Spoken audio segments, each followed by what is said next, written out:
خوف خدا و عشق مصطفیٰ، علم و عمل اصلاح معاشرہ، فقہ شریعت و طریقت کا ہے مجموعہ مدنی مذاکرہ، ہے مجموعہ مدنی مذاکرہ، مدنی مذاکرہ۔ الحمدللہ رب العالمین، والصلاة والسلام علی سید المرسلین، اما بعد فاعوذ باللہ من الشیطان الرجیم، بسم اللہ الرحمن الرحیم۔ الصلاة والسلام علیک یا رسول اللہ وعلى آلك وأصحابك يا حبيب الله، الصلاة والسلام عليك يا نبي الله وعلى آلك وأصحابك يا نور الله۔ زائد درود و سلام پیج نمبر 2، فرمان مصطفیٰ صلی اللہ تعالی علیہ وآلہ وسلم نمبر 2۔ بروز قیامت لوگوں میں سے میرے قریب تر وہ ہوگا جس نے دنیا میں مجھ پر زیادہ درود پاک پڑھے ہوں گے۔ صلو علی الحبیب صلی اللہ تعالی علی محمد۔ 1441 سن ہجری کے ماہ فاخر، ماہ شیخ عبد القادر یعنی ربیع الآخر کی آج 17ویں شب ہے۔ عالمی مدنی مرکز فیضان مدینہ میں کثیر عاشقان غوث اعظم جمع ہیں، مدنی مذاکرے کا سلسلہ ہے۔ آپ سوالات کیجیے، ہر سوال کا جواب، وہ بھی 20 ثواب دے پاؤں یہ ضروری نہیں، پن پڑا تو عرض کرنے کی کوشش کی جائے گی، بھول کرتا پائے فوراً میری اصلاح فرمائیں، مجھے آئیں بائیں شائیں کرتا اپنے موقع پر بلا وجہ اڑتا نہیں، شکریہ کے ساتھ رجوع کرتا پائیں گے انشاءاللہ عز و جل۔ صلو علی الحبیب صلی اللہ تعالی علی محمد۔ میں ہوں سنی، رہوں سنی، مروں سنی، مدینے میں۔ دعوت اسلامی کی مجلس رابطہ برائے شوبز پاکستان کے نگران سید عارف اتاری کی زوجہ ام حر اتاریہ پچھلے دنوں مدینہ منورہ میں انتقال کر گئی تھیں، جن کی نماز جنازہ مسجد نبوی شریف مدینہ منورہ میں ادا کی گئی، جس میں مختلف شخصیات نے شرکت کی۔ بعد میں خوش نصیب مرحومہ کو جنت البقیع میں سپرد خاک کر دیا گیا۔ بقیع پاک میں بن جائے تربت یا رسول اللہ۔ شیخ طریقت امیر اہل سنت فرماتے ہیں کہ تدفین کے موقع پر اس طرح ترغیب دلائیے، عاشقان رسول متوجہ ہوں۔ انشاءاللہ عز و جل اب قرآن کریم کی صورتیں پڑھی جائیں گی، انہیں کان لگا کر خوب توجہ سے سنیے، پھر اذان دی جائے گی، اس کا جواب دیجیے، پھر دعا مانگی جائے گی۔ مرحوم یا مرحومہ کی قبر کی پہلی رات ہے، یہ سخت آزمائش کی گھڑی ہوتی ہے، مردود شیطان قبر میں بہگانے کی کوشش کرتا ہے۔ جب میت سے سوال ہوتا ہے من ربک کا، یعنی تیرا رب کون ہے، تو شیطان اپنی طرف اشارہ کر کے کہتا ہے کہ کہہ دے یہ میرا رب ہے۔ ایسے موقع پر اذان میت کے لیے نہایت نفع بخش ہوتی ہے، کیونکہ اذان کی برکت سے میت کو شیطان کے شر سے پناہ ملتی ہے۔ اذان سے رحمت نازل ہوتی، میت کا غم ختم ہوتا، اس کی گھبراہٹ دور ہوتی، آگ کا عذاب ٹلتا اور عذاب قبر سے نجات ملتی ہے، نیز منکر نکیر کے سوالات کے جوابات یاد آ جاتے ہیں۔ مدینہ منورہ میں انتقال ہونا، اس کی تمنا اور حسرت عاشقان رسول یہ کیا کرتے ہیں، اور آپ کے اشعار میں بھی اس کا تذکرہ اور ذکر خیر جو ہے وہ ملتا ہے۔ ایسے موقع پر جب کسی کا مدینہ منورہ میں انتقال ہوتا ہے، خبر ملتی ہے، جیسا کہ ہمارے مبلغ دعوت اسلامی سید عارف عطاری دامت برکاتہم العالیہ کی جو ہے بچوں کی امی کا انتقال ہوا اور یہ دیکھا، تو اس میں کیا کیا جائے؟ افسوس کیا جائے، رشک کیا جائے، یا کیا کہا جائے؟ میں چاہوں گا آپ اس حوالے سے بھی کچھ ارشاد فرمائیں تاکہ ہماری رہنمائی ہو۔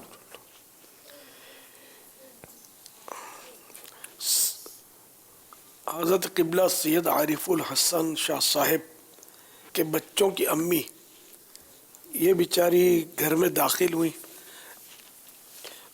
چولہا گیس کا لیک ہوا ہوگا اور اس میں کچھ مطلب آگ لگ گئی اور یہ بیچاری جھلس گئی آگ میں۔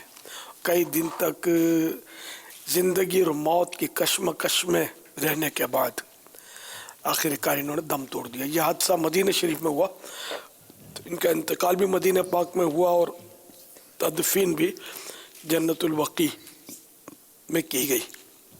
اللہ مرحومہ کو غریق رحمت فرمائے، آمین۔ اب ایسے موقع پر ظاہر ہے کہ کسی کے ہم میت ہو جائے اور اس کو ہم مبارکباد دیں، تو یہ تو اس کا تو کبھی سنا نہیں کہ سنت ہو۔ البتہ یہ کہ اس وقت تو ان سے تعزیت ہی کی جائے گی۔ ہاں ویسے مطلقاً مدینے میں مرنے کی خواہش کرنا، مدینے میں کوئی یعنی کہ جس کو موت آئے اس پر رشک کرنا، لیکن یہ کہ تمہاری بیوی کو موت آئی مدینے میں، وہ خوش نصیب ہے، مبارک ہو، تو یہ ظاہر ہے کہ ان کے پاؤں تلے سے زمین سرک جائے گی کہ ایک تو بالکل جوان بیوی میری یوں دیکھتے ہی دیکھتے آگ میں جھلس گئی اور اتنی اذیت میں رہی اور اب فوت ہو گئی، اور یہ بھائی مبارکباد دینے چلے ہیں، تو یہ ظاہر ہے کہ یہ میچنگ نہیں ہو رہی معاملے کی۔ البتہ مطلقاً تمنا کر، عافیت کی تمنا کرے۔ اس میں ایک حکایت میں نے پڑھی تھی کہ ایک شخص دعا مانگتا تھا کہ یا اللہ میرا ایمان پر خاتمہ ہو، تو وہ آگ میں جل کر فوت ہو گیا۔ خواب میں کسی نے اس کو دیکھا کہ تمہارے ساتھ کیا ہوا، تو کہنے لگا کہ میں ایمان پر خاتمہ مانگتا تھا، خاتمہ تو ایمان پر ہوا میرا، مگر مجھے کہا گیا کہ تم نے ساتھ میں عافیت کی بھی بات کی ہوتی نا تو ہم تم کو جلا کر نہ مارتے۔ تو جلنے میں جو تکلیف ہوتی ہے نا وہ زخموں میں، بیماریوں میں شاید نہیں ہوتی، اتنی تکلیف ہوتی ہے جلنے میں۔ بہرحال یہ کہ جو جل کر فوت ہو وہ شہید ہے، اس کے لیے یہ سعادت بھی ہے۔ پھر مدینہ شریف میں یہ معاملہ ہو تو یوں اس کے حق میں بشرط ایمان یہ ایک بہت اچھی موت ہے، جس پر واقعی یعنی کہ دوسروں کو رشک آئے وہ اپنی جگہ پر ہے، لیکن پھر بھی ہم اللہ تعالیٰ سے عافیت طلب کرتے ہیں کہ اللہ پاک عافیت کے ساتھ مدینے میں زیر گنبد خضرا جلوہ محبوب میں شہادت عطا فرمائے۔ عافیت عافیت عافیت۔ اللہم انی اسألک المعافات فی الدنیا والآخرہ، کہ اللہ میں تجھ سے دنیا اور آخرت کی عافیت کا سوال کرتا ہوں۔ یہ حدیث پاک کی دعا ہے اور سرکار صلی اللہ علیہ وسلم نے اس دعا کی تعریف کر کے اس دعا کو بیان کیا ہے کہ یہ بہت اچھی دعا ہے اور بہترین دعا ہی ہے۔ صلو علی الحبیب صلی اللہ تعالی علی محمد۔ امیر علیہ سنت کے بارگاہ میں سوال عرض ہے کہ لڑکے کی عمر 35 سال 36 سال ہوتی ہے اور لڑکی کے گھر والوں کو بتاتے ہیں کہ 26 سال ہے 28 سال ہے، ایسا بتانا کیسا ہے؟ اور ڈاکومنٹ میں ڈگری سکھاؤں یہ سکھاؤں بول کے ڈاکومنٹس بناتے ہیں، ایسا بنانا کیسا؟ اپنے آپ سے پوچھنے کیسا، کرنا کیسا؟ کہ 35 سال کی عمر کو 25 سال کر دیے تو جھوٹ بھی ہوا، دھوکہ بھی ہوا، اور پتہ نہیں کیا کیا ہوا، اور اپنے لیے خطرہ بھی لیا کہ اب یہ کہ آدھے بوڑھے کو لڑکا کہہ رہے ہیں، آپ کی مرضی ہے۔ تو اب اگر بعد میں جب ڈکلیئر ہوگا کہ یہ ہمارے ساتھ فراڈ ہوا ہے کہ اس کی عمر 25 سال بتائیے تو 35 سال کا ہے 40 سال کا ہے،